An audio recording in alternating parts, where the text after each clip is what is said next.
এছাৰৰ যি কাম বিটিচিত চলি আছে কিন্তু হাগ্ৰামা মহিলাৰ ডাঙৰীয়াক আমি কৈছো আপোনাৰ যদি আচলতে যদি মনোভাৱ যদি ঠিকেই আছিল তেতিয়াহ'লে আপুনি কমসে কম এছাৰৰ কাম যেতিয়া আৰম্ভ হ'ল বিটিচিত যাতে লাগু নহয় তাৰ ব্যৱস্থা আগতীয়াকৈ কৰিব লাগিছিলে যেতিয়া ভুৱা অবজেকশ্যন ইতিমধ্যে লাখ লাখ মানুহৰ নামত হৈ গ'ল তাৰ পিছত আপুনি ডিচি মহোদয়সকলক মাতি লৈ আপুনি যি পৰামৰ্শ দিছিল আমি দেখা পাইছো সেই পৰামৰ্শ বাস্তৱ ক্ষেত্ৰত কিন্তু কোনো কাৰ্যকাৰী হোৱা নাই সেইকাৰণে আমি দাবী উত্থাপন কৰিছো বিটিচিত যাতে কোনো ধৰণৰ এছাৰৰ নামত মানুহ যাতে হাৰাশাস্তি নহয় তাৰ কাৰণে আমি পুনৰবাৰ দাবী উত্থাপন কৰিছো আৰু হাগ্ৰামা মহিলাৰী ডাঙৰীয়া অকল মুখত ক'লেই নহ'ব কাৰ্যকাৰী কৰি দেখুৱাব লাগিব 10 তাৰিখৰ পিছত যদি বিটিচিত আমাৰ বাক্সা জিলাত কোনো মানুহৰ বৈধ ভাৰতীয় মানুহৰ নাম যদি বাদ পৰে তেতিয়াহ'লে ইয়াৰ পৰিণাম হাগ্ৰামা মহিলাই ডাঙৰীয়াও ভুগিব লাগিব তেখেতৰ বিৰুদ্ধেও কিন্তু গণতান্ত্ৰিকভাৱে আমচিআই ৰাজপথত ওলাই আহিব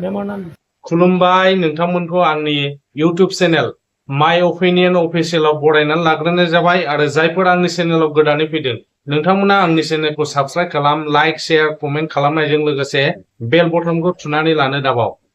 10 तारिखৰ পিছত যদি বিটিচিত আমাৰ বাক্সা জিলাত কোনো মানুহৰ বৈধ ভাৰতীয় মানুহৰ নাম যদি বাদ পৰে তেতিয়াহ'লে ইয়াৰ পৰিণাম হাগ্ৰামা মহিলাই ডাঙৰীয়াও ভুগিব লাগিব তেখেতৰ বিৰুদ্ধেও কিন্তু গণতান্ত্ৰিকভাৱে আমচিআই চমুকৈ আমচুৰ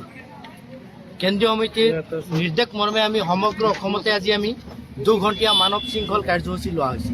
তাৰ সমান্তৰালকৈ আমি আমচুৰ বাক্সা জিলা সমিতিৰ ফালৰ পৰা আনন্দ বজাৰত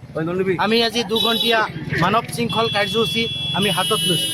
আৰু এই মানৱ শৃংখল কাৰ্যসূচী আমি কিয় ল'বলগীয়া হ'ল আপোনালোকে ইতিমধ্যে জ্ঞাত হৈছে যে সমগ্ৰ অসমতে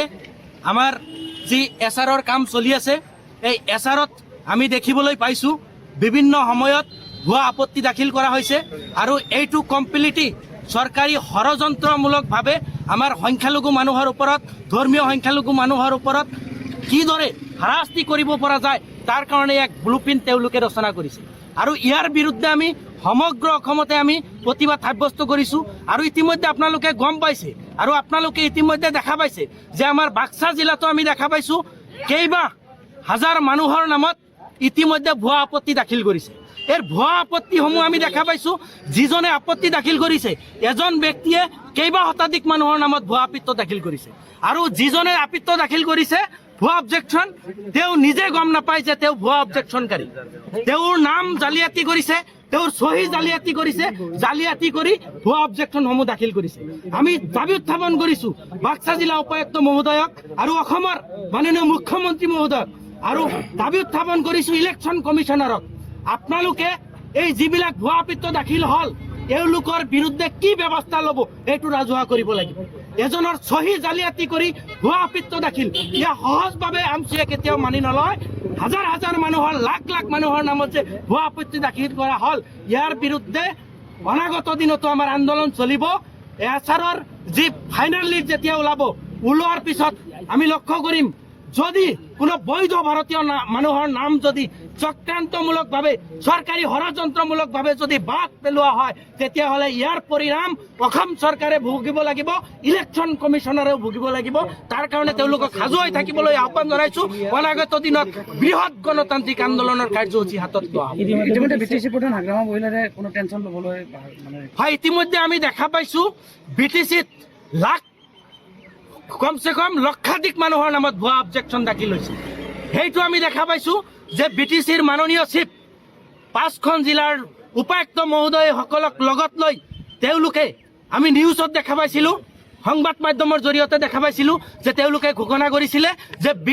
বিটিচিত এছাৰ প্ৰযোজ্য নহয় বুলি স্পষ্টভাৱে সংবাদ মাধ্যমত প্ৰকাশ পাইছিল আমি দেখা পাইছোঁ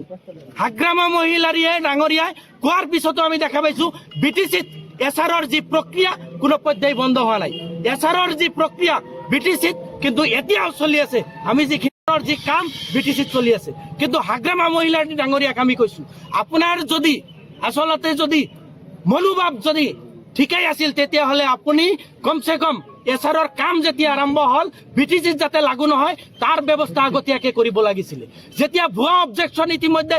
লাখ লাখ মানুহৰ নামত হৈ গ'ল তাৰ পিছত আপুনি ডিচি মহোদয়সকলক মাতি লৈ আপুনি যি পৰামৰ্শ দিছিল আমি দেখা পাইছোঁ সেই পৰামৰ্শ বাস্তৱ ক্ষেত্ৰত কিন্তু কোনো কাৰ্যকাৰী হোৱা নাই। সেইকাৰণে আমি দাবী উত্থাপন কৰিছোঁ BTCত যাতে কোনো ধৰণৰ এচাৰৰ নামত মানুহ যাতে হাৰাশাস্তি নহয়, তাৰ কাৰণে আমি পুনৰবাৰ দাবী উত্থাপন কৰিছোঁ। আৰু হাগ্ৰামা মহিলাৰী ডাঙৰীয়া অকল মুখত ক'লেই নহ'ব, কাৰ্যকাৰী কৰি দেখুৱাব লাগিব। 10 তাৰিখৰ পিছত যদি BTCত আমাৰ বাক্সা জিলাত কোনো মানুহৰ বৈধ ভাৰতীয় মানুহৰ নাম যদি বাদ পৰে তেতিয়াহ'লে ইয়াৰ পৰিণাম হাগ্ৰামা মহিলাই ডাঙৰীয়াও ভুগিব লাগিব। তেখেতৰ বিৰুদ্ধেও কিন্তু গণতান্ত্ৰিকভাৱে আমচিয়াই ৰাজপথত ওলাই আহিব। হয়, আমি মেমোৰাণ্ডাম আজি